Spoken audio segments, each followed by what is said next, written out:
Hello! Hi అండి. ఈరోజు టమాటా నిల్వ పచ్చడి చేయబోతున్నాను. ఈ పచ్చడి చాలా అంటే చాలా టేస్టీగా ఉంటుందండి.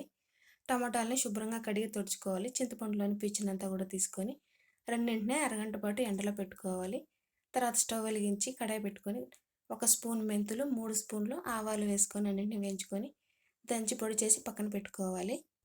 స్టవ్ మీద మట్టి పాత్ర పెట్టుకొని అందులో టమాటా ముక్కలనంతా కూడా అందులో వేసుకోవాలి. చింతపండు కూడా యాడ్ చేసుకోవాలి.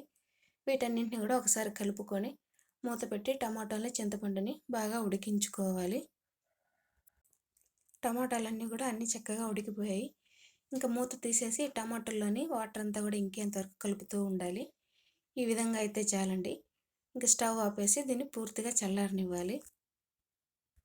ఉడికించుకున్న టమాటా చింతపండుని పూర్తిగా చల్లారిన తర్వాత మిక్సీ జార్లో వేసుకోవాలి.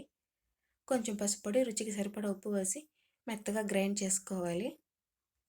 తర్వాత స్టవ్ వెలిగించి మట్టి పాత్ర పెట్టుకొని వేరుశనగ నూనె అందులో వేసుకోవాలి. కొంచెం ఆవాలు, మినప్పప్పు, జీలకర్ర, కరివేపాకు వేసుకొని అన్నీ కూడా వేగిన తర్వాత మనం నూరి పెట్టుకున్న టమాటా చింతపండు ప్యూరీని అందులో వేసుకోవాలి. మంటని సిమ్లో పెట్టుకొని కలుపుకుంటూ ఉండాలండి. దీనికి వేరుశనగ పప్పు నూనె అయితేనే బాగుంటుంది. పచ్చడి కూడా పాడవకుండా నిల్వ ఉంటుంది. కొంచెం ఇంగువ కూడా యాడ్ చేసుకొని ఇలా కంటిన్యూగా మంటని సిమ్లో పెట్టి కలుపుకుంటూ ఉండాలి. ఈ విధంగా చిక్కగా అయిన తర్వాత స్టవ్ ఆపేసి దీన్ని పూర్తిగా చల్లారనివ్వాలండి. పూర్తిగా చల్లారిన తర్వాత 1 కప్పు మిరప్పొడి వేసుకోవాలి.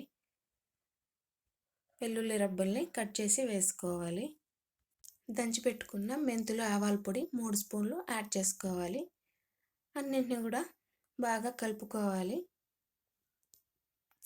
బాగా కలుపుకున్న ఈ పచ్చడిని ఒక గ్లాస్ జార్లో కానీ ఒక డబ్బాలో కానీ వేసి పెట్టుకుంటే 6 నెలల వరకు పాడవదండి. మరుసటి రోజు ఈ పచ్చడి ఎలా ఉంటుందో మీకు చూపిస్తాను. నేనైతే ఒక ప్లాస్టిక్ డబ్బాలోనే వేసుకున్నానండి. చూసారా పచ్చడి పైనంతా కూడా ఆయిల్ ఏ విధంగా వచ్చేసిందో. ఈ విధంగా వస్తే పచ్చడి అనేది పాడవదండి. ఒకవేళ పచ్చడిలో ఆయిల్ తగ్గినట్లయితే కొంచెం వేరుశనగ పప్పు నూనె వేడి చేసి చల్లార్చి పచ్చడి పైన వేసుకోవచ్చు. ఈ పచ్చడిని వేడివేడి అన్నంలో నెయ్యి వేసుకొని తింటే చాలా బాగుంటుందండి. పెరుగు అన్నానికి కూడా చాలా బాగుంటుంది.